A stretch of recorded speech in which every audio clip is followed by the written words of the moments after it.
저는 이 시댁 어르신들이 부모이지만 부모가 아닌 자식들 망하기를 바라는 사람들인가, 악마인가 싶었습니다. 좀 충격적이네요. 현재 임대주택에 거주를 하고 있는 30대 초반 아이가 아직 없는 부부 이야기입니다. 부부 재테크, 또 아파트 내 집 마련 상담, 늘 일상적이던 일반적인 평범한 상담이라고 생각을 했었고요. 두 분 다 집안이 넉넉하지 않았던 상황입니다. 사랑해서 말 그대로 사람만 믿고 결혼을 한 상황이고 아직 신혼부부입니다. 그리고 두 분 다 중소기업에 다니고, 남편분이 예전에 결혼하기 전에 임대주택에 당첨이 되어서 결혼을 해서 살림을 이렇게 합친 거죠. 와이프랑 같이 그 집에서 신혼 살림으로 계속적으로 사는 상황이었습니다. 보통 많이들 상담을 오시는 나이대고 신혼부부고 아직도 끝까지 이제 그 나이대 자산이 많이 없는 사회초년생, 연봉도 높지 않은 중소기업 직장인, 그냥 우리들이라고 생각하면 되는 거죠. 그때 어떤 생각을 가지고 어떤 행동을 하는가에 따라 가지고 향후 인생의 방향성 180도로 완전히 달라지는 그런 나이대 시기라고 생각합니다. 설문지를 제가 그 전에 평소와 마찬가지로 드렸고, 실제로 두 분이 방문해서 순서대로 쭉 상담을 이어나갔습니다. 두 분의 세후 월급을 바탕으로 해서 어떤 분야에 나가는 지출을 좀 줄여야 하고, 이 정도 금액대로 월 저축액을 만들어서 꾸준히 저축해야 될 것 같다라고 말씀드렸고, 향후에 어느 지역, 어떤 금액대, 어떤 아파트에 내 집 마련을 하고 싶은지에 대해서도 충분히 이제 두 분의 의견을 듣고, 또 두 분이 생각하시는 후보군 아파트들에 대해서도 말씀을 나눴고, 몇 개로 이제 후보군을 추려가지고 최근에 매매 가격이 많이 떨어졌으니까 늦어도 내년에 이렇게 내후년 이런 시기를 보면서 내후년부터 입주가 좀 부족한 지역이라서 조금 반박자 빠르게 전세를 끼고 사두던지 아니면 대출을 받아서 실거주로 내 집 마련을 해버리던지 그런 작전을 짜는 게 좋다라고 의견을 드렸습니다. 아직 이분들이 다주택자로 막 이렇게 투자를 해가지고 그런 포지션을 설정하기에는 두 분 다 아직 무주택자고, 주택 매수를 이렇게 더 막 여러 차례 해서 임대인의 목표가 뚜렷이 그런 상황이 없는 상황이다 보니까, 그건 차후에 두 분이 공부를 조금 더 해보고 유료 강의나 스터디를 통해서 정보나 지식을 습득한 후에 결정하시라 조언을 드렸습니다. 임대주택에 거주하시는 게 나이가 어리고 자산이 적은 사회초년생 때는 도움이 될지도 모르겠습니다만은, 정말 왜 그랬냐, 싼 이자 그리고 정말 저렴한 칼립이 너무 좋습니다. 하지만 그 틀에 갇혀서 계속 살아간다는 건 향후에 내가 부자가 되는 것에 큰 도움이 되지는 않는 선택이라고 말씀드렸고, 또한 청약이죠. 청약.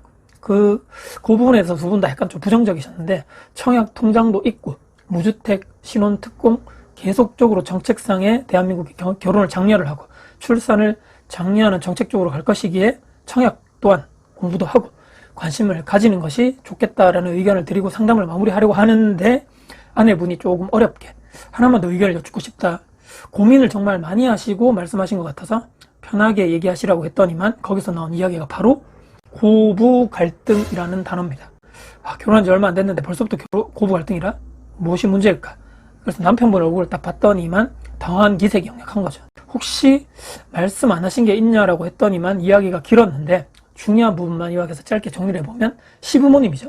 즉 남편분의 아버지 어머니가, 특히 아버지 쪽이 도시 생활을 청산해서 다시 귀농을 하시려는 상황입니다. 편하게 고향 가셔서 농사 지으면서 남은 여생을 보낼란다. 부모님 그렇게 하시겠다는데 뭐가 문제일까라고 제가 생각을 했었죠. 모아두신 돈이 넉넉치 않은 상황. 역시나 돈이 문제구나. 귀농하시려는 아버님 의지가 너무 강력했습니다. 그리고 자식들이 넉넉하지 않은 상황임에도 본인 명의의 귀농자금 대출 이런 게 무슨 사정이 있는지 모르겠지만 나오지 않다 보니, 남편이죠. 즉 본인 자식 명의로 대출을 좀 받아줬으면, 최근에 이런 이야기가 서로 나왔다는 것입니다.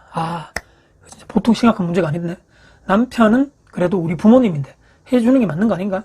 아내는 당신은 결혼해서 이제 새로운 가정을 꾸렸는데 배우자인 나와 당연히 협의해야 되는 게 맞는 거지. 얼마나 대출을 해야 되는 거냐? 제가 뒷목 잡고 정말 쓰러질 뻔했습니다. 4억을 얘기하시더라고. 4억. 대체 무슨 엄청난 농사를 지으시려고 하시는 건지. 정말 돈 없으면 농사도 못 짓겠구나. 당연히 이것 때문에 시부모님과 아내가 한바탕 말싸움이 아닌 말싸움이겠죠. 일방적인 시부모님이 윽박지름이었겠지만, 어디서 네가 우리 가족 일에 함부로 감나라 배나라냐. 우리가 자식 키운 값 좀 받겠다는데 어디 건방지게 며느리가.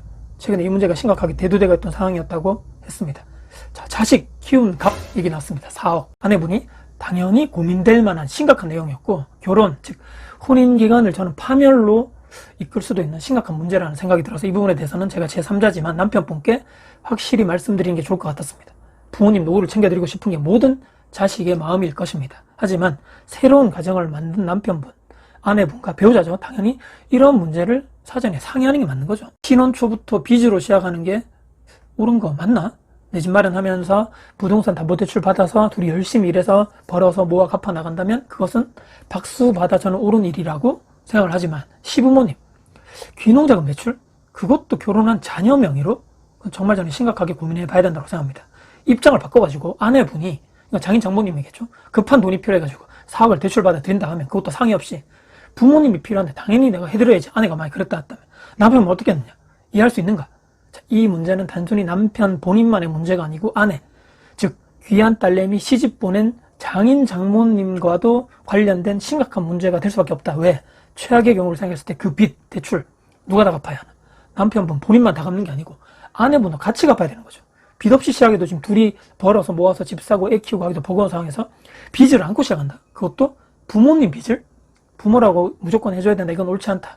부모님 만나서 정확하게 의사 전달도 하고 서로를 파멸시키는 최악의 선택이라고, 저는 정말 자식을 위하는 부모라면 절대로 자식에게 큰 부담을 또 안겨주진 않을 거라고 생각을 하는데, 그게 서로를 위한 길인 거죠.